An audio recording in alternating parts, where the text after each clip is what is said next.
शांति।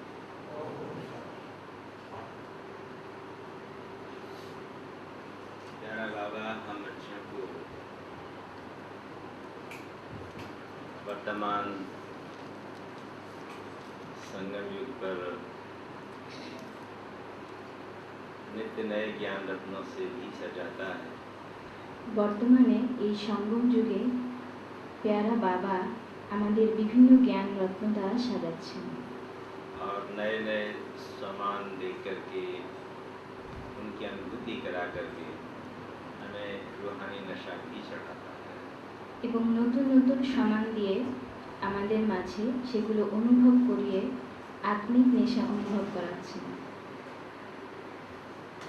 ज्ञान मार्ग की सबसे बड़ी विशेषता यही है कि हम बच्चे अनुभव की अथॉरिटी बन जाते हैं। জ্ঞানের রত্নের বিশেষতা হলো এই যে আমরা বাচ্চারা অনুভবের অথরিটি হয়ে যাই। उस अथॉरिटी के साथ जब ज्ञान अन्य आत्माओं को सुनाया जाता है तो वो ज्ञान उनकी बुद्धि में, उनके हृदय में बहुत सहज रूप से उतर जाता है। যখন সেই জ্ঞানের অথরিটি নিয়ে অন্যদের সেই জ্ঞান শোনাই আমরা, তখন যাদের শোনাই তাদের মাঝে সহজেই সেটা অনুভব হয়ে যায়।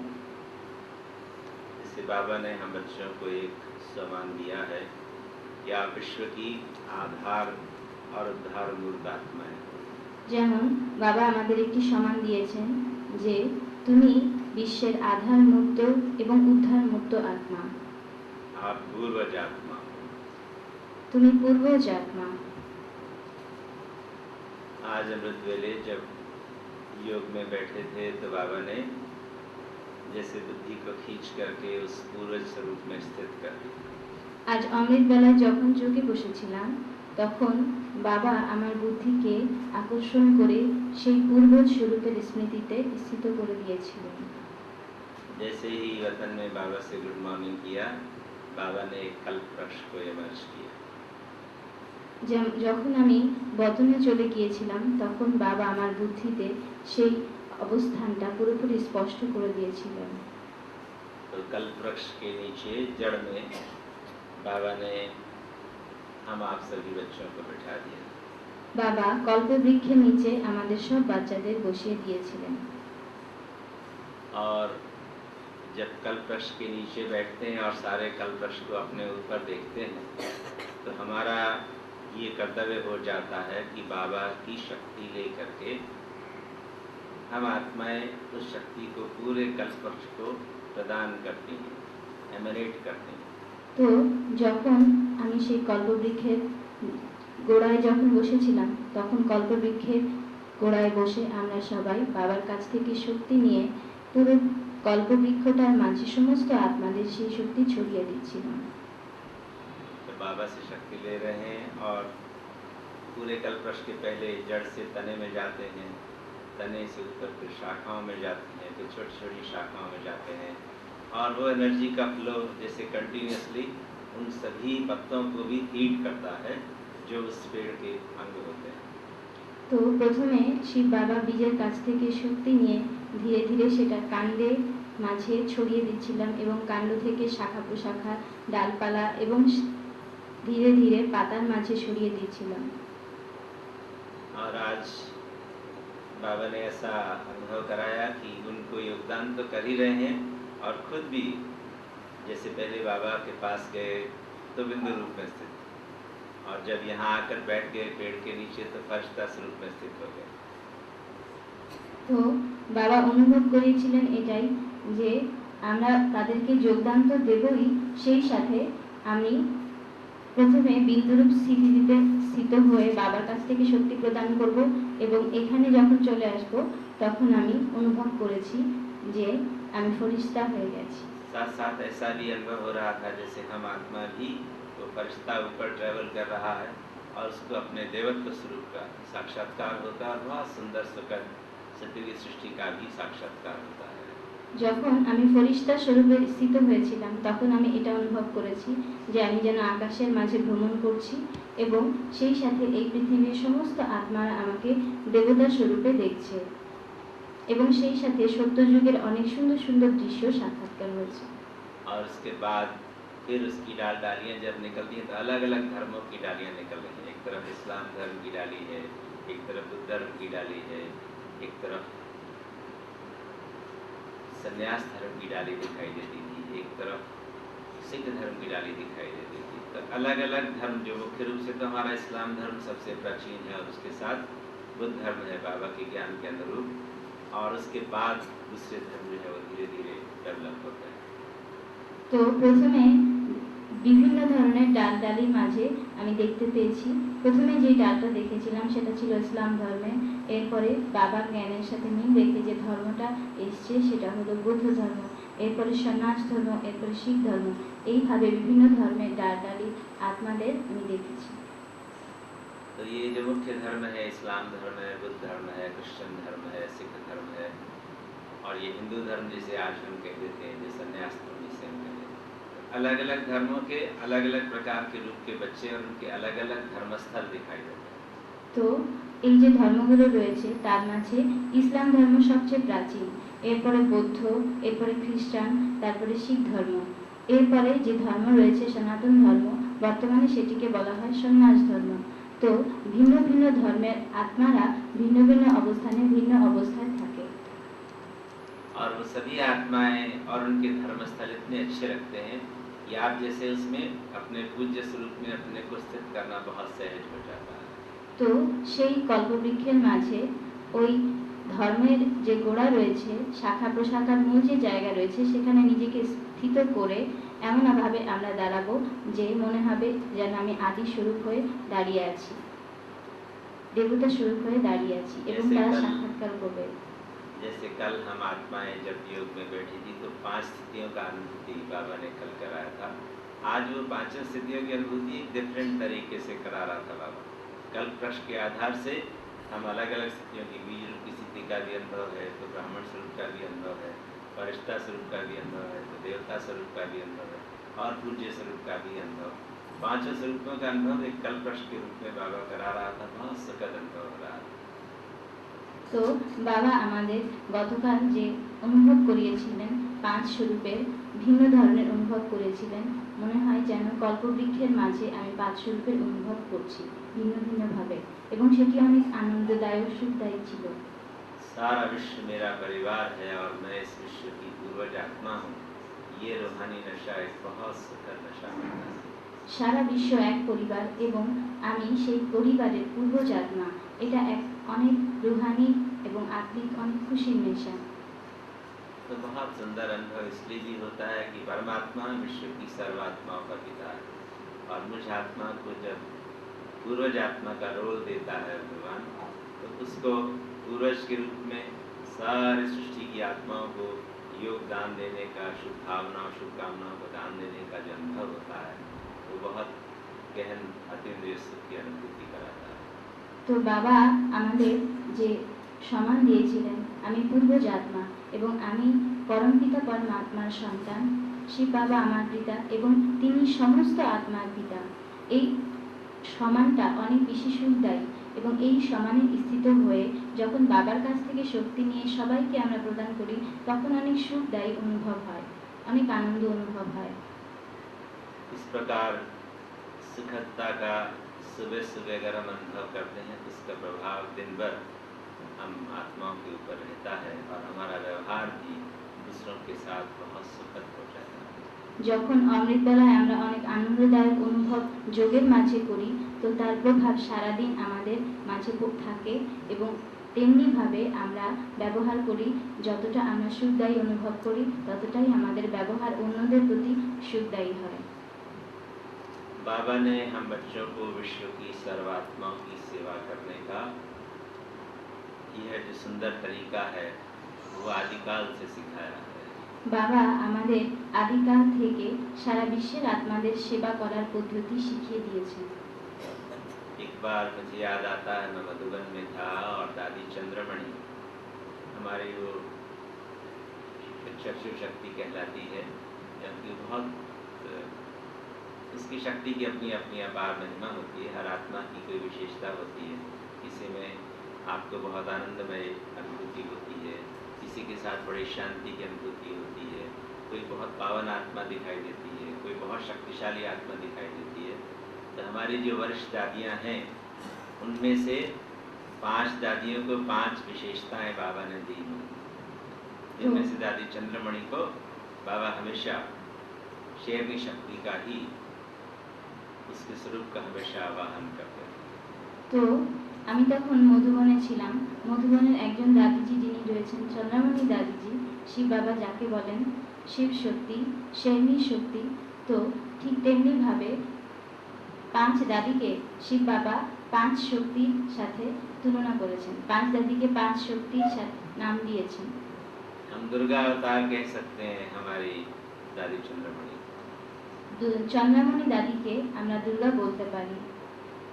ऐसी हमारी मातेश्वरी जो थी, सबसे पहली जो इस ईश्वरीय विश्वविद्यालय की हेड थी, मम्मा जिसे हम कहते थे प्यार से, वो पावनता की पराकाष्ठा थी। ऐसी पवित्र आत्मा इस संसार में आज तक कभी नहीं थी।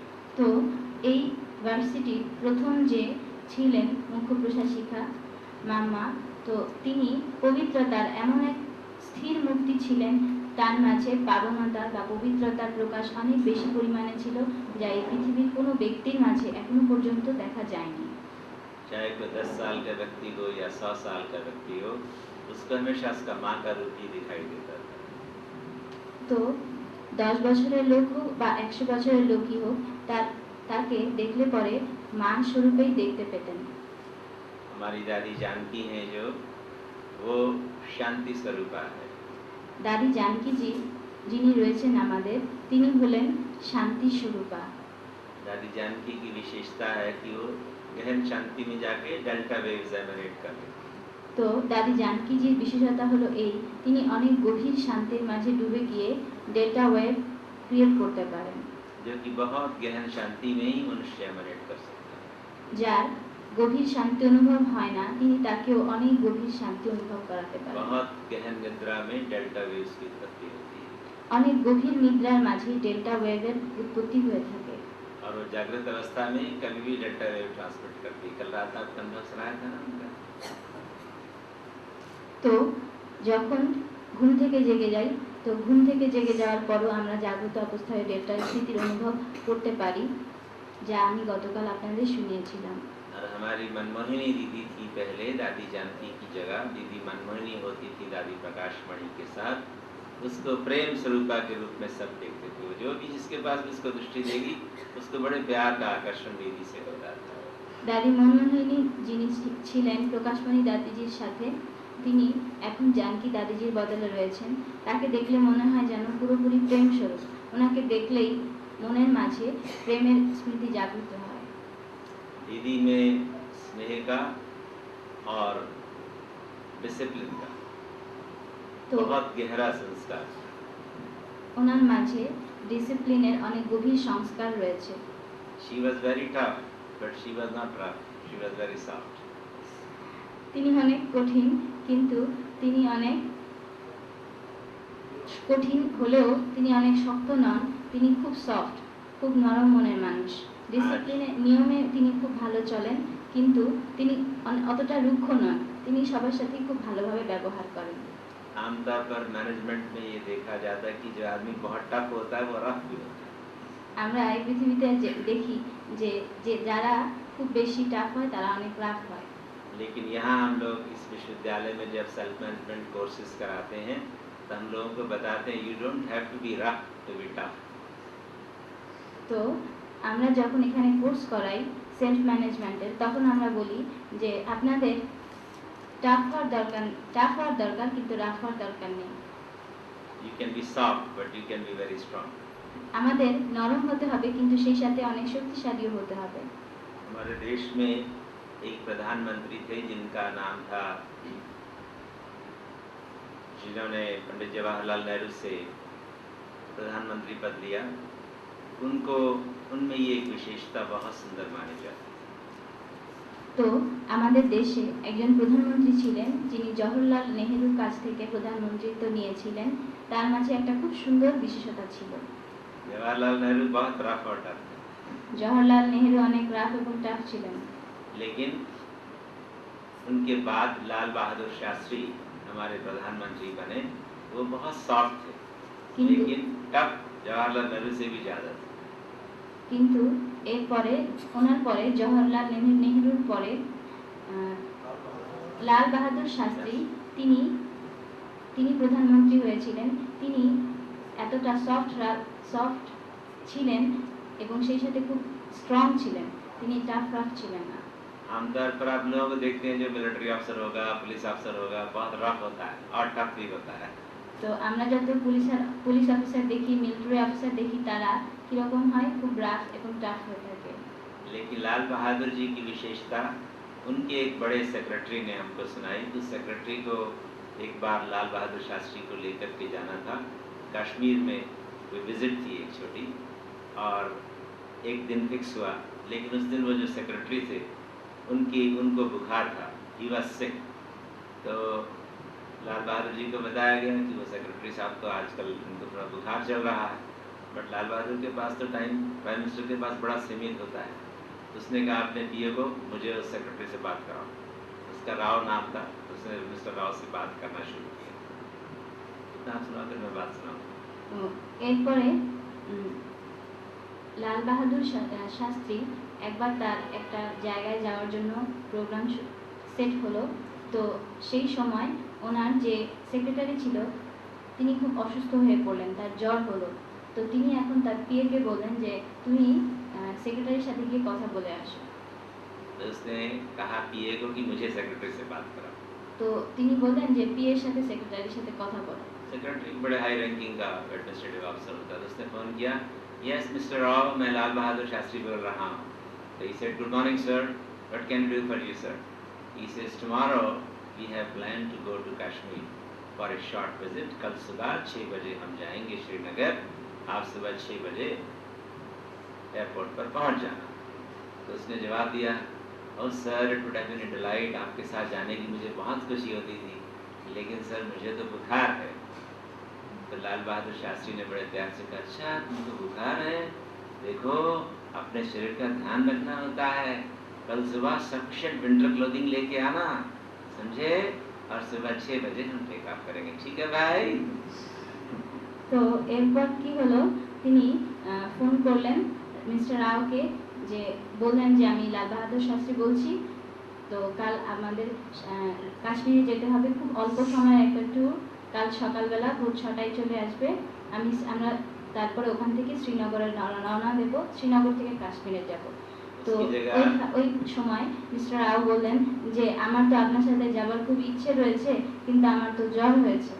তো শাস্ত্রী বললেন যে ঠিক আছে, জ্বর হয়েছে তাতে কি হয়েছে, কাল সকালে ফ্রেশ মাইন্ডে ভালোভাবে চলে আসবে, ঠিক আছে, কোনো চিন্তা করবে না, ফ্রেশ মাইন্ডে চলে আসবে। ट्रांसलेशन में थोड़ा गड़बड़ हो गया।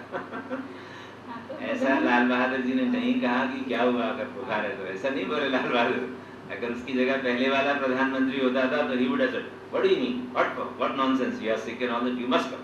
ऐसे बोलते हैं कि बुखार है तो क्या है, तुमको आना ही पड़ेगा, ऐसा आमतौर पर लोग बोलते हैं। लेकिन लाल बहादुर शास्त्री ने ऐसा नहीं बोला।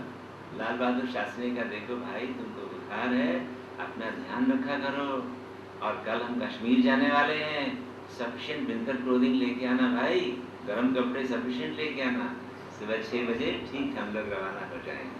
तो बहुत सॉफ्टली, बहुत स्वीटली, लेकिन the toughness was there, but words में मुख से कोई टफनेस नहीं निकलने दिया उसने प्यार से उसका हृदय जीत लिया। और वो ऑफिसर बीमार होने के लिए सुनाता अपना अनुभव, खुद राव ने हमको ये अनुभव सुनाया कि मैं वहाँ गया, सफिशिएंट क्लोथिंग लेके गया, इतने प्यार से उसने मुझे बुलाया भी, और मैं गया तो मैं जाते जाते मेरा बुखार भी उतर गया और मैं बिल्कुल ठीक ठाक सारा ड्यूटी करके आ गया। তো এরপর লাল বাহাদুর শাস্ত্রী ওনাকে বলেছিলেন যে তুমি অর্ডার দিয়েছিলেন যে তোমার জ্বর হয়েছে, তুমি নিজের শরীরের প্রতি খুব ভালোভাবে খেয়াল রেখো, ঠিক আছে, কাল তো আমাদের কাশ্মীরে যেতেই হবে, ভালোভাবে ওষুধপত্র খেও এবং সেই সাথে প্রচুর পরিমাণে প্রয়োজন মতো গরম কাপড় চোপড় নিয়ে আসবে, ঠিক আছে, কাল আমাদের যেতে হবে ভোর 6টায়। তো এই কথা লাল বাহাদুর শাস্ত্রী বলেছিলেন, কিন্তু তার আগের যিনি প্রধানমন্ত্রী ছিলেন তিনি ওই জায়গায় ওই সময়ে থাকলে বলতেন যে তোমার জ্বর হয়েছে তাতে কি হয়েছে, তুমি যাও, আমার তাতে কিছু করার নাই, কালকে তোমাকে অবশ্যই যেতে হবে, মানে ধমক দিয়ে কথা বলতেন। তো সেই জায়গায় লাল বাহাদুর শাস্ত্রী অনেক সফট মাইন্ডে তিনি অর্ডার করেছেন এবং সেই অর্ডার পরে সেই যে মিস্টার রাও তিনি তার সাথে গিয়েছেন এবং পরবর্তীতে তাকে অনুভব শুনিয়েছিলেন যে আমি তো গিয়েছি ওনার সাথে, কিন্তু যাবার পরে যেতে যেতে আমার জ্বরও খুব ভালো, পুরোপুরি ভালো হয়ে গেছে, আমি সুস্থ হয়ে সমস্ত ডিউটি পালন করে এসেছি। ऐसे हमारी दादी प्रकाश मणि को हमने देखा। दादी प्रकाश मणि बहुत सॉफ्ट स्पोकन, हमेशा मुस्कुराती हुई ब्लिसफुल स्टेज में आपको दिखाई देती थी। तो she was the toughest administrator I have ever come across. তো দাদি প্রকাশমণিজি তিনি ছিলেন খুব সফট মাইন্ডেড, এত সুন্দর, তিনি সবসময় হাসতেন মৃদু হাসি এবং হাসির সাথে সাথে তিনি সবার সাথে এত মধুরভাবে কথা বলতেন যে সবারই খুব ভালো লাগতো। কিন্তু তিনি খুব একজন কঠিন এবং স্ট্রং একজন অ্যাডমিনিস্ট্রেটর পরিচালিকা ছিলেন, যা কখনো কোনো কিছু ভুল হতো না। मुझे एक छोटी सी मिसाल याद आती है। अभी हम लोग जब डायमंड जुबली हॉल बना रहे थे, जो 20,000 सीटिंग कैपेसिटी का बाबा के घर में हॉल है, उसके लिए टाइम, इतना बड़ा वो हॉल है, उसके लिए टाइम फिक्स किया गया था 8 मंथ्स में हम बनाएंगे। It is a Guinness book of world record कि हमने उस इतने बड़े हॉल को 8 महीने में बनाया। 1 मई को उसका फाउंडेशन स्टोन था और 31 दिसंबर को उसका उद्घाटन करना था। लेकिन अक्टूबर का महीना जब शुरू हुआ तो देखा गया कि उसमें इसको कंस्ट्रक्शन बड़ा कॉम्प्लिकेटेड होता है, तो 1/3 बना 5-6 महीने में, और बाकी अक्टूबर नवंबर दिसंबर 3 महीने बाकी हैं 2/3 बनाना है। रूफ भी 2/3 बनानी है, फ्लोरिंग भी करनी है, स्टेज भी बनाना है। 1 अक्टूबर को इंजीनियर्स ने, चीफ इंजीनियर ने आकर दादी जी के साथ मीटिंग किया। सब इंजीनियर बैठे थे और उसने कहा दादी ये तो बड़ा कॉम्प्लिकेटेड डिज़ाइन है, इसको बनाने में बहुत मुश्किल होती है। अभी 5 महीने में तो हमने 1/3 बनाया है, अब 3 महीने में हम 2/3 कैसे बना सकते हैं? इसलिए ये 31 दिसंबर को इसका उद्घाटन नहीं हो सकता। दादी ने बड़े प्यार से उसको देखा और क्या कहा, मैं स्नातन तब तक आप बताइए। तो এরপরে You can make it brief that it's 1/3 was done in 5 months and 3 months we have to do the rest. তো সেখানে মধুবনে জুবলি হল বানানোর সময়, ডায়মন্ড জুবলি হল বানানোর সময় সময় দেওয়া হয়েছিল 8 মাসের। তো 5 মাসে 3 ভাগের 1 অংশ শেষ হয়েছিল। তো এরপর কয়েকজন ইঞ্জিনিয়ার গিয়ে দাদিজির সাথে কথা বললেন যে দাদিজি সময় তো আমাদের 5 মাসে 3 ভাগের 1 অংশ মাত্র বানানো হয়েছে, তো আর খুব অল্প কিছুদিন বাকি ছিল, 31 ডিসেম্বর সেটা উদ্ঘাটন করার কথা ছিল। তো তারা দাদিজিকে বললেন দাদিজি 3 মাস তো মাত্র বাকি আছে, এই 3 মাসে কিভাবে, আমরা 5 মাসে মাত্র 3 ভাগের 1 অংশ বানিয়েছি, তো 3 ভাগের 2 অংশ আমরা কিভাবে বানাবো এই 3 মাসের মাঝে? दादी प्रकाश मणि ने कहा बड़े प्यार से, मेरे भाई हम लोग भगवान की संतान हैं, तो दादी जी ब्राह्मण परिवार में असंभव नाम की कोई चीज नहीं होती है। তো দাদিজি অনেক স্নেহের সাথে ওনাদের বললেন যে দেখুন আমরা সবাই ভগবানের সন্তান, ব্রাহ্মণ পরিবারে অসম্ভব নামক কোনো কথাই থাকতে পারে না। ये हॉल का उद्घाटन का तिथि 31 दिसंबर स्वयं भगवान ने, शिव बाबा ने फिक्स किया है। दादी को कोई अधिकार नहीं है डेट चेंज करने का। তো তিনি বললেন যে বাপ দাদা 31 ডিসেম্বর এই হল উদ্ঘাটন করার দিন নির্ধারণ করেছেন, তো এই দিন কখনোই চেঞ্জ করার ক্যাপাসিটি দাদির মাঝে নেই। तो बेचारा देखता है, मैंने कहा ना दादी इम्पॉसिबल है, नहीं हो सकता है। तो दादी कहती है ब्राह्मण लोग ऐसा नहीं कहते, असंभव कुछ नहीं होता मेरे भाई। তো তখন ইঞ্জিনিয়ার বললেন দাদিজি এটা অসম্ভব, এটা কোনোভাবেই সম্ভব নয়। দাদিজি বললেন যে দেখো ব্রাহ্মণ পরিবারে অসম্ভব নামক শব্দই থাকতে নেই, এই কথা ব্রাহ্মণ পরিবাররা বলে না। मैं चीफ इंजीनियर के पास बैठा था, मुझे पकड़ता, अरे दादी को बताओ, मैंने कहा ना नहीं हो सकता है। दादी समझती क्यों नहीं है? मैंने कहा तुम चुप करके बैठो और ध्यान से दादी को देखो, अभी दादी आगे कुछ कहेगी। दादी ने ये कहा ना कि 31 दिसंबर को उद्घाटन होना ही है और तुम समझते हो कि असंभव है। दादी कहती है असंभव नहीं है। अब देखो दादी इसके बाद क्या कहती है, ध्यान से सुनना। दादी कहती है अच्छा हम कितने घंटे रोज काम करते हैं भाई? 10-12 घंटे, 10 घंटे दादी काम करते हैं। अच्छा तो एक ही शिफ्ट में काम होता है ना? कि जी अगर हम इसकी 3 शिफ्ट कर दें तो यानी 24 आवर्स वर्क होगा तब उसके लिए बहुत पैसा चाहिए, बहुत आदमी चाहिए, ऐसा संभव थोड़ी है। मैं अकेला आदमी 3 शिफ्ट कैसे चलाऊंगा? देखो अपने बाप समान, जैसे बाबा हमको बाप समान बनाता है ना, तुम आप समान दो, इंजीनियर बना दो, सुपरवाइजर, तुमको जितना भी मैन मटेरियल चाहिए दादी देगी। कितना आदमी और चाहिए? 500 चाहिए, 1000 आदमी चाहिए, दादी देगी। पैसा जितना चाहिए दादी देगी। बाजार में सामान मिलता है मार्केट में, यहाँ दादी सामान तो मिलता है तो सामान खरीद के ले आओ और 24 घंटे की ड्यूटी कर दो। 24 घंटे इधर से छत बनेगी, 1/3 छत बन गया ना, उधर से नीचे का फ्लोरिंग शुरू कर दो। और उसके पीछे तो स्टेज का काम है, वो तो सेपरेट पार्टी कर सकता है। तो सेपरेटली स्टेज बने, सेपरेटली फ्लोरिंग हो, छत आगे बढ़ती चली जाए। और लाइट एंड साउंड वाला तो अलग पार्टी होता है, वो भी एक लगा देने का। लाइट एंड साउंड भी साथ साथ रहेगा, फ्लोरिंग भी साथ साथ होगी, ऊपर से छत बनती जाएगी और इधर से स्टेज भी साथ साथ बनेगी। देखो बाबा तेरा काम बिल्कुल समय पे पूरा कर देगा। और दादी रोज आएगी सब बच्चों को टोली देने के लिए, दिन में 2 बार, सुबह भी और रात को भी। अल्लाह, I will come and inspect myself. The work must continue 24 hours and we have to have separate teams which will simultaneously do the stage work, the flooring work, the roof work and the light and sound work. No, this is called management. और उसने management में बड़े प्यार से उसको सब काम शुरू कराया। Christmas 25 December everything was over. केवल थोड़ी सी टीन शेड रखनी बाकी थी। दादी ने कहा देखो कितना अच्छा है मेरे भाई, 25 दिसंबर को बाबा ने पूरा कर दिया ना, हो गया ना बाबा का काम। यानी 24 घंटे दादी ने काम कराया और खूब मैन मटेरियल लगाया। खुद दादी सुबह शाम जाती थी, बस मुस्कुराते हुए जाना, बहुत अच्छे बहुत अच्छे बहुत अच्छा काम है, लो टोली खाओ टोली खाओ टोली खाओ। सबको टोली प्यार से देना। और 2.5 महीने में जो काम कम से कम 10 महीना लगना था, उसको 2.5 महीने में उन्हीं बाबा के बच्चों ने करके दिखाया। इसे कहते हैं to be tough. Toughness is a quality, rough नहीं होना। स्वीटली सॉफ्टली प्यार से आप सभी कार्य करा सकते हैं, बहुत सुखद कार्य होता है।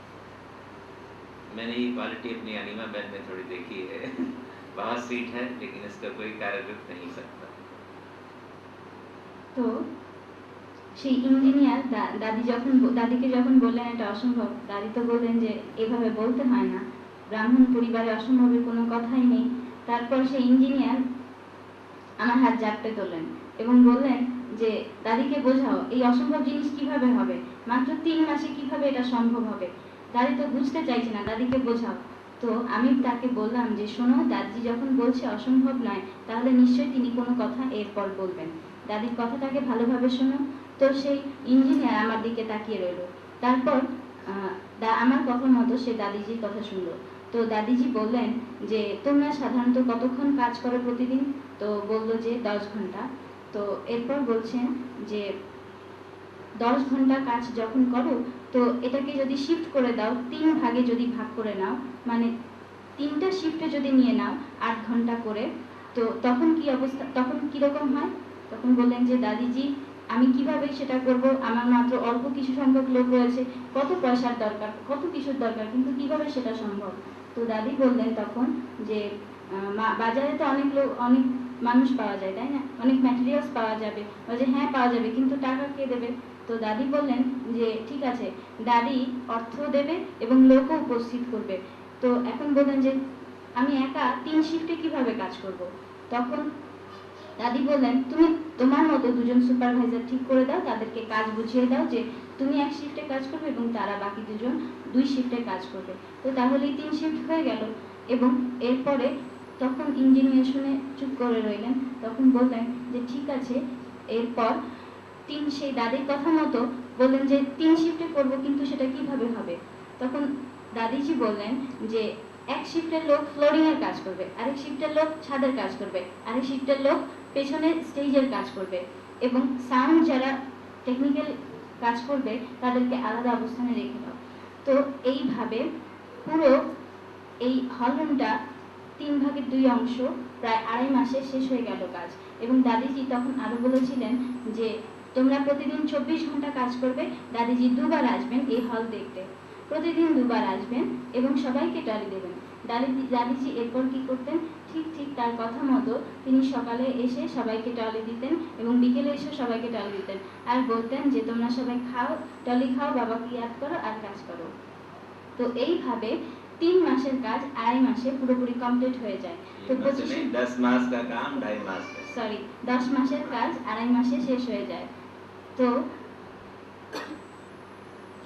তো এরপর দাদিজি 25শে ডিসেম্বর যখন এসছে, উদ্ঘাটনের কিছুদিন আগে দাদিজি এসে বললেন, বাহ দেখো বাবা কত সুন্দর ঘর বানিয়ে দিয়েছেন, এই ঘর কত অল্প সময় হয়ে গেছে।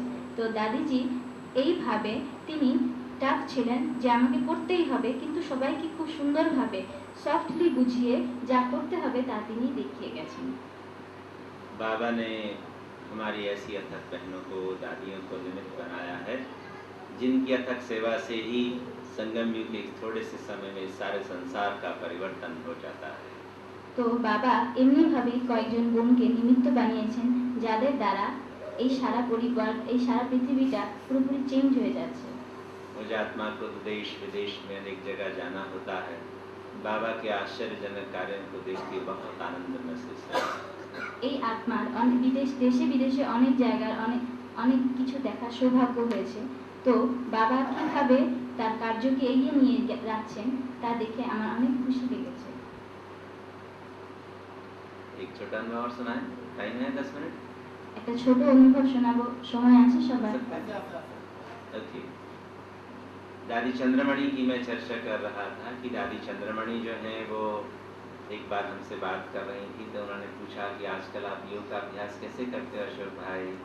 तो मैंने बोला दादी बाबा कहता है ना कि वतन में जाओ, सारी सृष्टि को इमर्ज करो और विश्व के 5 कॉन्टिनेंट्स की सर्व आत्माओं को योगदान दो।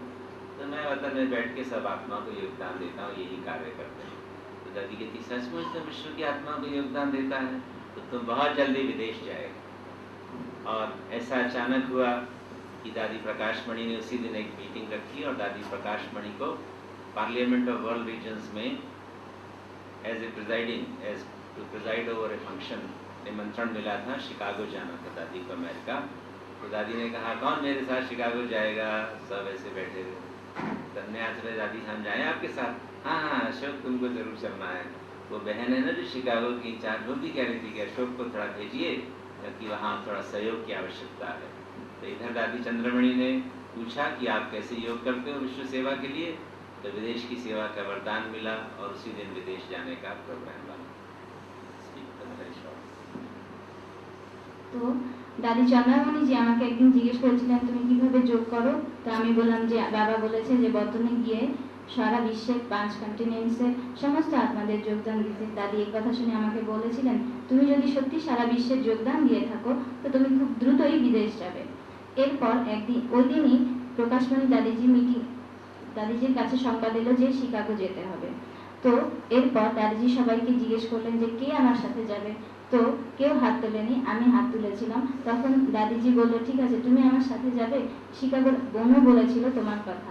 তো ঠিক সেইভাবে আমিও দাদির কাছ থেকে বরদান পেয়েছি সেই দিনই, এবং সেই দিনই তা সফল হয়েছিল। अभी मैं आपको ऐसा अनुभव सुनाने जा रहा हूँ कि मधुबन निवासियों की भी परीक्षा होती है। আমি আপনাদের এখন বলবো যে মধুবন নিবাসীদেরও পরীক্ষা হয়ে থাকে। तो एक बहन को मालूम पड़ा, एक बड़ी सीनियर बहन थी अमेरिका की, टेम्पा वहाँ पर एक स्थान है फ्लोरिडा में।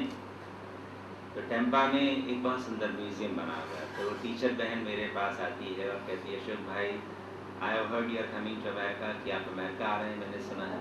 कि जी मैं अमेरिका आ रहा हूँ दादी के साथ। तो सबसे पहले 2 दिन के लिए तो मेरे पास आना, शिकागो में बाद में जाना, पहले 2 दिन के लिए मेरे पास आना। तो मैं बोला कि वहाँ तो बहुत किराया लगता है, तो खर्चे की चिंता नहीं करो, मुझे एक बहुत ज़रूरी आपसे सौगात लेनी है। आमतौर पर हम मधुबन निवासी कहीं जाते हैं तो बहनें सौगात देती हैं, और ये बहन कहती है कि मुझे आपसे एक सौगात चाहिए, इसलिए आप मेरे पास टेम्पा आओ। तो जब आप अनुवाद करेंगे सौगात की सिर्फ बात करना नहीं। तो मैंने कहा आपको क्या सौगात चाहिए।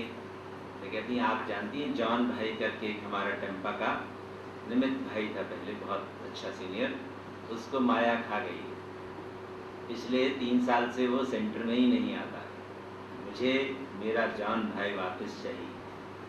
तो आप वहाँ आए और मेरा जॉन वापस आना चाहिए। मैंने उसको देखा ये बहन वहाँ की टीचर है, इसका एक जिज्ञासु अगर भाग गया तो उसको मैं कैसे वापस ला सकता हूँ। फिर मेरे को संकल्प आया कि नहीं, इस बहन ने इस आस्था से मुझे कहा है कि एक मधुबन निवासी मेरे पास आ रहा है, यानी उसको मधुबन के बाबा के ऊपर इतना विश्वास है कि जो भी मैं कहूँगी वो बाबा इसके द्वारा करा देगा। तो मेरी भी तो आस्था पक्की होनी चाहिए। परीक्षा की घड़ी है तो क्या हुआ, जाके देखेंगे। तो मैंने जैसे हमारे वैसे ही मधुबन में कोई मना नहीं करता किसी काम के लिए, तो ऐसे हाथ उठा दे, तो आपका जिज्ञासु आपको मिल जाएगा, बोल तो दिया मैंने। और उसके बाद फिर बाबा से आप नहीं कर लगे, बाबा से मैंने कहा सुबह अमृतवेले योग में कि बाबा वो बहन को तो आप पर बड़ा विश्वास है कि ये मधुबन का बाबा है, मधुबन का जिज्ञासु आ रहा है, और मुझे इसका जिज्ञासु मधुबन से एक भाई आ रहा है, तो मेरा जिज्ञासु वापस आ जाएगा, बहुत इंपॉर्टेंट जिज्ञासु होगा वो। तो बाबा को मैंने कहा, बाबा कहता हाँ बच्चे, उसको मधुबन पर विश्वास है ना, इसलिए तो उसने आप पर ही आशा की, आप चिंता नहीं करो, सब हो जाएगा। तो हर रोज़ मैं सुबह शाम बाबा के कमरे में सुबह और शाम को जाके बाबा की पहाड़ी पे जाता था, और बाबा को वतन में जाके बोलना कि बाबा ऐसी सृष्टि को तो मर्ज करते ही थे। तो बाबा को बोलना मुझे क्या मालूम टेम्पा कहाँ है, कुछ तो मालूम नहीं मुझे, कुछ नहीं, बस इतना पता है कि यहाँ भारत है, यहाँ अमेरिका है, और अमेरिका में कोई टेम्पा नाम का स्थान होना चाहिए, ये दीदी बोल रही है। तो मैं ऐसे ही बस वतन में जाता था बाबा के पास, और सारे विश्व को इमर्ज करना, उसमें अमेरिका को इमर्ज करना, अमेरिका में टेम्पा को इमर्ज करना, ऐसे ही कोई शहर को, और उसमें जॉन भाई को इमर्ज करना। तो अमेरिका में टेम्पा कोई जगह है, वहाँ एक जॉन भाई का चेहरा मुझे याद था, और 3 मिनट से 5 मिनट तक बस लास्ट 1 घंटा योग करते थे, 40 मिनट तो नॉर्मल योग करते थे, लास्ट के 5 मिनट हम बाबा को बोलते थे कि बाबा इस बच्चे को वापस बुला दो। फिर मैं सोचता था कि पता नहीं वहाँ अमेरिका में वाइब्रेशन पहुँच रहा है कि नहीं। फिर शाम को बाबा की पहाड़ी में जाना, और वहाँ से बाबा को ऊपर इमर्ज करके कहना, बाबा देखो अमेरिका में वो जो जवान बच्चा है आपका, उस बच्चे को वापस ले आओ, बाबा उस बच्चे को वापस ले आना। 15 दिन तक हमने ये नियमित अभ्यास किया। 15 दिन बाकी थे अमेरिका जाने के लिए, और उसके बाद में अमेरिका चला गया। यहाँ तक सुना, बट मैं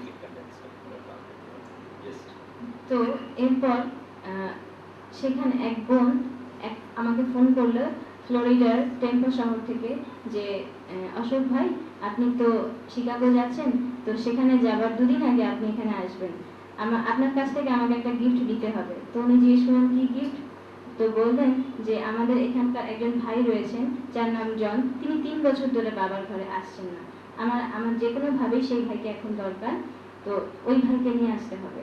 তো এখন আমার হাতে, আমি এখন বললাম যে ঠিক আছে হয়ে যাবে। তো এরপরে আমি তো বলে দিলাম, কিন্তু কিভাবে কি করব। তো আমেরিকাতে যাওয়ার আর 15 দিন বাকি রয়েছে।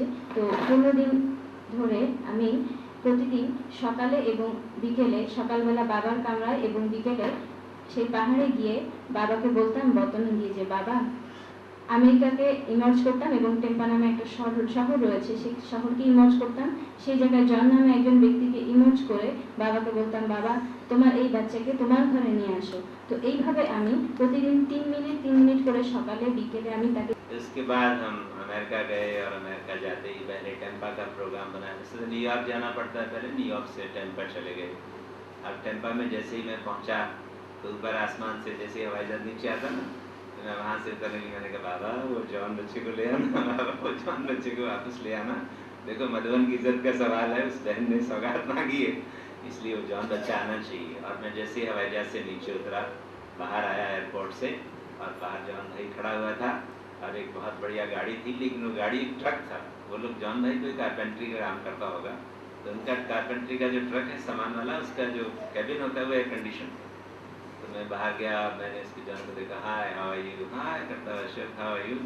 तो मैंने बोला तुम कैसे आए, तो दीदी ने बोला कि आपका फ्रेंड आ रहा है अशोक, इसलिए मैं आपको लेने के लिए आ गया।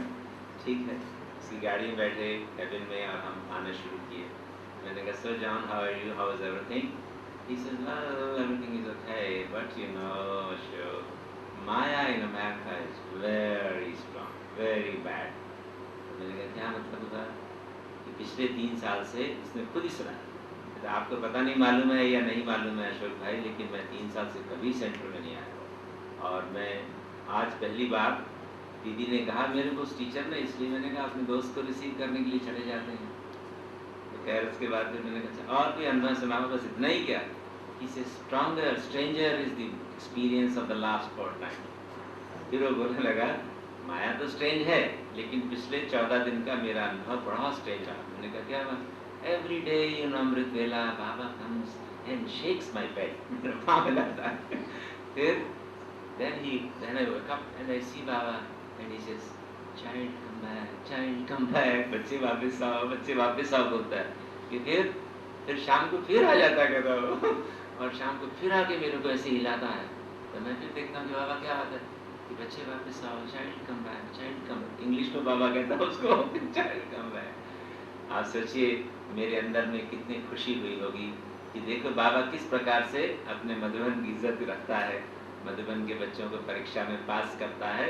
वतन से उस बार बच्चे के पास रोज बाबा सुबह अमृत के लिए जाता था। वो 3 मिनट जो योग होता था ना, शाम को फिर जाता था, उसकी खटिया को हिलाता था, उसको बोलता था कम बैक। बहुत खुशी हुई मुझे, हम उसको लेकर के सेंटर पे पहुंचे। তো উনি বললেন যে সেন্টারের দিদি আমাকে বললেন যে আমার একজন বন্ধু আসছে, আপনি তাকে রিসিভ করে নিয়ে আসুন। তো এরপরে আমি ওনার কথা মতো চলে এলাম। তো উনি নিজেই ওনার অনুভব বললেন যে গত 3 বছর ধরে আমি সেন্টারে আসিনি, কোনোভাবেই আসিনি, কিন্তু গত 15 দিনে আমার বড় অদ্ভুত অনুভব হয়েছে। তো বললেন যে কি অনুভব হয়েছে? তো বলছেন যে প্রতিদিন অমৃত বেলাতে বাবা এসে আমাকে জোরে জোরে ধরতো 2 হাতে এবং আমাকে বলতো যে বাচ্চে আসো। তো এইভাবে সকালে একবার, অমৃত বেলাতে একবার এবং বিকেলে একবার বাবা আমাকে এই অনুভব করাতেন। তো এই অনুভবের ফলে আমি এরপরে এরপরে সেই দিদি আমাকে একদিন ফোন করলেন। ফোন করার পরে আমিও ওনার কথা মতো চলে এলাম। তো দেখুন এই ঘটনার ফলে আমার মনে তখন এত খুশি লেগেছে যে বাবা প্রতিদিন অমৃত বেলায় আমি যখন 3 মিনিট যোগ করেছি, সেই 3 মিনিটের ফলাফলস্বরূপ বাবা প্রতিদিন তার কাছে যেতেন এবং গিয়ে বাবা ওনাকে একসময় ঠিকই সময় অনুসারে তাকে সেন্টারে নিয়ে আসছেন।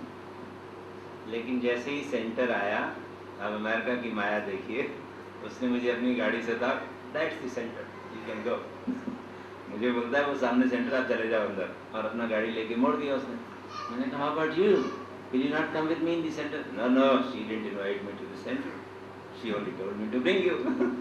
उसने बहन ने मुझे सेंटर का तो निमंत्रण नहीं दिया, उसने सिर्फ कहा कि भाई को लेके आ जाना। मैंने भाई को छोड़ दिया कि आप जाओ, आपका काम जाने। अब मैं फिर बोलूँ बाबा ये क्या हो रहा है, 15 दिन इतनी मेहनत किया, ये आया यहाँ पहुँचा भी, अभी कहता अंदर जाओ। मैं बोला अच्छा कल गुरुवार है, उस दिन बुधवार का दिन था, तो आज जैसे गुरुवार है, मैंने कहा tomorrow is Thursday, I am inviting you that you please come to the centre tomorrow. कहता okay if you invite me I will see, इतना कह दिया उसने। तो फिर मैंने सुबह अमृत लिया कि बाबा यहाँ तक लेके आए हो, सेंटर में तो लेके आओ, क्योंकि उसने दीदी ने थोड़ी कहा था कि वहाँ गेट पे छोड़ के चला जाएगा, उसको तो वापस चाहिए स्टूडेंट।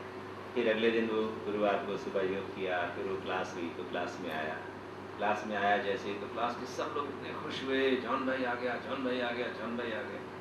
और उसके बाद क्लास जैसी पूरी हुई तो जॉन भाई को बुलाया, ऐसे बिठाया, और मैंने कहा देखो क्लास वाले तुमको देख के कितने खुश हो रहे हैं।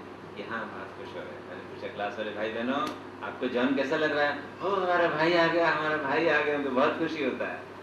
तो मैंने कहा देखो जॉन, ये सब तुमको बहुत प्यार करते हैं, अभी मैं आपसे एक प्रॉमिस कराने वाला हूँ। क्या प्रॉमिस कराए? कि आज के बाद तुम रोज क्लास में आओगे, समझा? कैसे देखता मुझे, लेकिन देखो शिव बाबा ने तुमको टच करके यहाँ लाया। Yes Shiv Baba, now Shiv Baba is going to tell you, listen sir, you are going to come to the class tomorrow morning. Yes, Baba is telling me, I think I will come. फिर मैंने कहा कि पता नहीं, I think I will come कहता। Next day फिर योग किया हमने सुबह, हमने बोले बाबा इसको क्लास में लाओ, हमें क्लास में चाहिए। तो अगले दिन फिर गुरुवार को क्लास, फिर शुक्रवार को भी आया, फिर उसने प्रॉमिस किया कि मैं रोज आऊँगा। और उसके बाद से फिर से वो रेगुलर स्टूडेंट बना, और अभी मधुबन में बाबा से मिलने के लिए आया था, तो उसका मधुबन में देखने में बहुत खुशी हुई, और हमने बाबा को बहुत बहुत थैंक्स किया। और उस बहन ने भी बहुत थैंक्स किया कि देखो मैंने कहा था ना मेरे को गिफ्ट चाहिए, बहुत अच्छा गिफ्ट दिया आपने। फिर मैंने पूछा किसी को, मैंने कहा कि इसको बहन को इस भाई से क्या अटैचमेंट है, ये इसको इतना ज़ोर से बुला रही थी, और मधुबन से एक भाई को बुलाया। तो उन्होंने बताया कि इस भाई ने ये सेंटर खोला था, 10 साल इस भाई ने ये सेंटर चलाया। उसके बाद इस बहन को चार्ज दिया गया और ये सेंटर चला लगी, और उस भाई को फिर माया आ गई और वो चला गया। इस बहन के मन में ये भाव रहता था कि जिस भाई ने सेंटर की स्थापना की है वो भाई तो आना चाहिए, उसको माया खा के चली गई।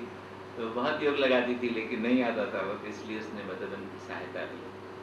तो कहने का भाव ये है कि बाबा के घर में बाबा के साथ साथ ये बाबा का जो परिवार है, जो सिजरा है, इसका आपस में स्नेह, ये बहुत इम्पॉर्टेंट चीज़ है। और वो स्नेह भी ऐसा कि कभी किसी को कोई माया किसी प्रकार से गलत रास्ते पर ले भी जाती है तो हम सब मिलकर के उस आत्मा को वापस अपने परिवार में लाएं, अपने परिवार की पालना। जितना हमको बाप से प्यार है उतना अपने परिवार से भी प्यार होना चाहिए, ताकि हमारा परिवार दिन दुना रात चौगुना प्रगति करता रहे और ये विश्व कल्याण का जो कार्य है जल्दी से जल्दी पूरा हो जाए। তো এরপরে আমি যখন সেন্টারের সামনে এলাম, উনি যখন আমাকে সেন্টারের সামনে এসে আমাকে বললেন যে এখন যান। তো আমি বললাম যে আপনি ভেতরে যাবেন না? বলে না, আপনি এখন চলে যান, আমি আর ভেতরে যাব না। বলে কেন? তো বলছেন যে আমাকে আপনাকে নিয়ে আসার কথা বলা হয়েছে, সেন্টারে আসার কথা বলা হয়নি। তো আমি তখন আবার বতনে চলে গেলাম, বললাম যে বাবা এটা কি হলো, সে আমাকে এত দূর পর্যন্ত নিয়ে এলো অথচ সেন্টারে উনি ঢুকবেন না, তুমি তাকে ঠিক কাল নিয়ে এসো। তো এরপরে আমি ওনাকে বললাম যে ঠিক আছে, আজ তো যাবেন না, কাল তো গুরুবারের দিন, কাল আসুন, বাবার ভোগ লাগবে, আপনি আসবেন। তো বললেন ঠিক আছে। তো ভাই বললেন যে আমি আপনার জন্য ওয়েট করব। এরপর উনি চলে গেলেন। আমিও অমৃতবেলাতে বসে বসে বাবাকে বললাম যে বাবা এই আত্মাকে তোমার ঘরে নিয়ে আসো। তো দেখা গেল পরের দিন উনি এলেন ঠিক। এরপরে উনি আসার সাথে সাথে ক্লাসের সমস্ত ভাই বোন বললেন যে খুশিতে সবাই বললেন যে ও আমাদের জন ভাই এসে গেছে, সবাই খুব খুশি হলো। তারপর আমিও ক্লাসরুমে গদিতে বসে ওনাকে ডাকলাম যে জন ভাই এদিকে আসুন। তো উনি এসে বললেন, তো আমি বললাম ওনাকে যে দেখুন সমস্ত ভাই বোন আপনাকে দেখে কত খুশি হচ্ছে, বলে আপনার কেমন অনুভব হচ্ছে? আমারও খুব ভালো অনুভব হচ্ছে। তো বললেন যে ঠিক আছে, আপনাকে আজ একটা প্রমিস করতে হবে। তো জিজ্ঞেস করলেন কি প্রমিস? আপনাকে প্রমিস করতে হবে কাল থেকে এভরিডে, প্রতিদিন আপনাকে সেন্টারে আসতে হবে। এরপর তো বললেন যে তখন বললেন, ওনার দিকে তাকিয়ে রইলেন, বললেন যে হ্যাঁ আসতে হবে। বলে কেন? বলে যে দেখুন বাবা আপনাকে টাচিং করিয়েছে, ঠিক না? বাবাই তো আপনাকে নিয়ে এসছে। বলে হ্যাঁ নিয়ে এসছে। তো বাবার কথা আপনাকে মানতেই হবে, বাবা এখন আপনাকে বলছে আসতে হবে, তো আপনাকে অবশ্যই আসতে হবে। বলে ঠিক আছে, বাবা যখন আমাকে বলেছে আমি অবশ্যই আসবো কাল। তো এরপর এই কথা শোনার পরে তিনি প্রতিদিন নিয়মিত একজন স্টুডেন্ট হয়ে গেলেন। তো এইভাবে অনেকে চিন্তা করলো যে বেহেনজি আমাকে কেন নিমিত্ত বানিয়েছে ওনাকে ডাকার জন্য। তো ওনার সাথে কি আমার সাথে কি অ্যাটাচমেন্ট আছে, বা ওই ভাইয়ের সাথে বোনের কি অ্যাটাচমেন্ট আছে? তো এরপরে এই ঘটনা জানা গেল যে ভাই জন ভাই ছিলেন ওই সেন্টারের নিমিত্ত 10 বছর ধরে ওই সেন্টারকে উনি নিজেই চালিয়ে আসছিলেন, কিন্তু যে কোনো একটা কারণে মায়া ওনাকে ধরেছে, সেই কারণে তিনি 3 বছর ধরে সেন্টারে আসছেন না। তো বেহেনজিকে 10 বছর পরে সেই সেন্টারে ইনচার্জ করে দেওয়া হয়েছিল। তো বেহেনজি এটা টাচিং হচ্ছিল যে ভাই এই সেন্টারকে বানিয়েছে সেই ভাই এখন আসছে না। তো এটা তো হতে পারে না, এটা তো ভালো নয়। পরিবারের একজন যদি কোথাও চলে যায় সেটা পরিবারের জন্য অবশ্যই খারাপ। এরপরে উনি অনেক যোগদান দিয়েছেন, কিন্তু যোগদান দিয়েও সে ভাইকে আনতে পারেননি, এবং তখনই তিনি মধুবন নিবাসীর কাছ থেকে সাহায্য কামনা করেছিলেন। এরপরে সেই বেহেনজি আমাকে বলেছিলেন যে আপনার কাছে আমি যে গিফট চেয়েছি সেই গিফট আমি পেয়ে গেছি। এর পরবর্তীতে সেই জন ভাই মধুবনে এসে বাবার সাথে মিট করেছে। তো তা দেখে আমারও ভীষণ ভালো লেগেছে। তো এইভাবে বাবা কি চান? বাবা চান যে এই সারা পৃথিবীর যত আত্মা রয়েছে সমস্ত আত্মাদের নিয়ে এই যে ঈশ্বরীয় পরিবার, সেই ঈশ্বরীয় পরিবারকে সুন্দরভাবে সাজানোর জন্য।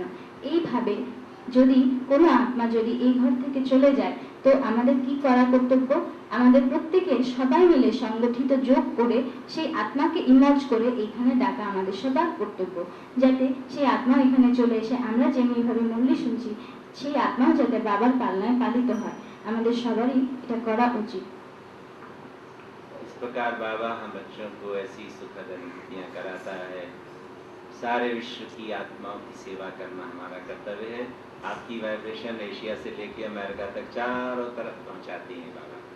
तो हम सारे विश्व की आत्माओं को इमर्ज करके और आने वाले सत्य की सृष्टि को भी इमर्ज करके जब रोज़ योग करते हैं तो तो बहुत जल्दी ये सारा विश्व परिवर्तित होकर एक सत्व की सृष्टि में परिवर्तन हो जाएगा। তো বাবা আমাদের অনেক সুখদায়ী অনুভব করান যোগের মাঝে।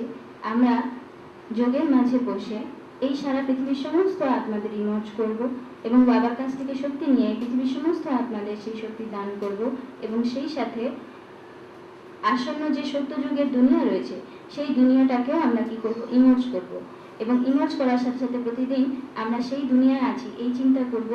তো একদিন শেষ পর্যন্ত দেখা যাবে যে সত্যি সত্যি সেই দুনিয়া আমাদের সামনে এসে গেছে। इस संगम युग को ये बहुत बड़ा वरदान है कि एक ही स्थान पर बैठकर हम सारे विश्व की आत्माओं की सेवा, कहीं भी बैठ कर के सारे विश्व की आत्माओं की सेवा हम कर सकते हैं और बाबा के इस कार्य में मददगार बनकर अपना भाग्य बना सकते हैं। এই সঙ্গম যুগে এক বিশেষ বরদান রয়েছে যে যে কোনো জায়গায় বসে এই সারা বিশ্বকে ভাইব্রেশনস দেওয়া যায় এবং সারা বিশ্বের সমস্ত আত্মাদের শক্তি দিয়ে তাদের মাঝে ছড়িয়ে দেওয়া যায়। इन्हीं शुभकामनाओं के साथ कि ढाका के आप सभी मेरे मीठे प्यारे भाई बहने हर रोज विश्व की सर्वात्माओं को इमर्ज करें। पूर्वज आत्मा का पार्ट प्ले करने का नियमित अभ्यास करने से सारे विश्व की आत्माओं को परिवर्तन करने में आपका नंबर 1 पुरुषार्थ रहे और आप सभी बाबा के बाप समान नंबर 1 बच्चे बने। इन्हीं शुभकामनाओं के साथ प्राणी प्रोग्राम करें। তো আপনাদের প্রতি আমার এটাই অনুরোধ থাকবে যে প্রতিদিন আপনারা যোগে বসে পূর্বজ আত্মার স্বরূপে স্থিত হয়ে এই সারা বিশ্বের এই ঢাকা এই বাংলাদেশের সমস্ত আত্মাদের যোগদান দেবেন, এই সারা বিশ্বের সমস্ত আত্মাদের যোগদান দেবেন যাতে তারা এখানে চলে আসে। তো এইভাবে সারা বিশ্বের সেবা করার মাধ্যমে আপনারা এই বিশ্বটাকে পরিবর্তন করবেন, এটাই আপনাদের প্রতি আমার শুভকামনা এবং সবাইকে যোগদান দিয়ে আপনারা বাবার নাম্বার 1 পুরুষার্থী শ্রেষ্ঠ বাচ্চা হবেন, এটাই আমার শুভকামনা আপনাদের প্রতি রইল। শান্তি। তো আমাদের যে অশোক ভাইজি আমাদের আত্মাকে সেই শক্তিশালী বানিয়ে দিয়েছেন, যেটা আমরা অনুভব করতেই পারছি। তো আমরা আশা রাখবো যে এইভাবে যেন আবার যেন বারবার এসে যেন আমাদেরকে যেন মজবুত করে দেয়। আমরা বাপ দাদাকেও বলবো যে বারবার যেন আসে, এসে যেন আমাদের সবাইকে পুরুষার্থ থেকে যেন এগিয়ে দেয়। তো যাই হোক, আমরা অনেক অনুভবী হয়েছি ভাইজির কাছ থেকে। তো আমরা আশা রাখবো যে ভাইজি যেন বারবার, আমরা ছুটি দিতে মনে হচ্ছে, হ্যাঁ ছুটি তো দিতে চাই না, তারপর ভাইজি বললো না যে ড্রামা তো এটাকে বানানো আছে, आप नहीं जाने देंगे तो नहीं जाऊंगा। কিন্তু আমাদের সবাই, কিন্তু আমরা জানি যে 1 মাসের ভিসা নিয়ে এসেছে। लेकिन हमको जाना इसलिए कि दादी जानकी को लाना है। आप दादी जानकी को लाना चाहते हैं तो भेजिए जरूर। তো ভাইজির সংকল্প যে দাদিজি আসার 2 দিন 3 দিন আগে এসেই সব প্রোগ্রাম ভাইজি নিজেই মানে সেট করবে। আমি এটুকু সহযোগ করেছি, কিন্তু আমাদের যে এতটুকু যে ইনোসেন্ট আমরা সবাই বাবার বাচ্চা, তো উনি আমাদেরকে অনেক অনেক সহযোগ দিবেন। দাদি জানকে যে আসার 3-4 দিন আগে এসে পুরো নিজের দায়িত্ব নিয়ে নেবেন, এই জন্য আমরা আবার হাততালি দেব। তো একদিন আমরা সবাই নিশ্চিন্ত যে দাদি যে আসার আগেই পাবো। আর বাইরে নিজেই প্ল্যান তৈরি করছেন কি এবে কি করা যায়, তারা আমরা অনেক দিক দিয়ে নিশ্চিন্ত হয়ে গেলাম। এই জন্য বাইজিকে অনেক ধন্যবাদ। আমরা চাই আবার যেন আসো। আর আমাদের সাথে তো আরেকজন ভাইও আছেন, আরেকজন ভাইজি আছেন, কি আছেন? অধীর ভাইজি আছেন। আসেন অধীর ভাইজি, সবার থেকে একটু ছুটি নেন। ওম শান্তি। বিদায় তো আপনাদের স্নেহ থেকে নিতে ইচ্ছা করে না, কিন্তু তবু কর্মের বন্ধনে তো যেতেই হবে। যাই হোক, খুব ভালো লাগে আপনাদের কাছে, বিশেষ করে এরকম একটা মহারতির সঙ্গে এসেছি, হ্যাঁ, যে আপনাদের সঙ্গে সঙ্গে আমিও অনেক কিছু পেয়ে গেলাম। এখন তো যা ক্লাস একটা করলাম মনে হয় যেন এখানে ছিলামই না।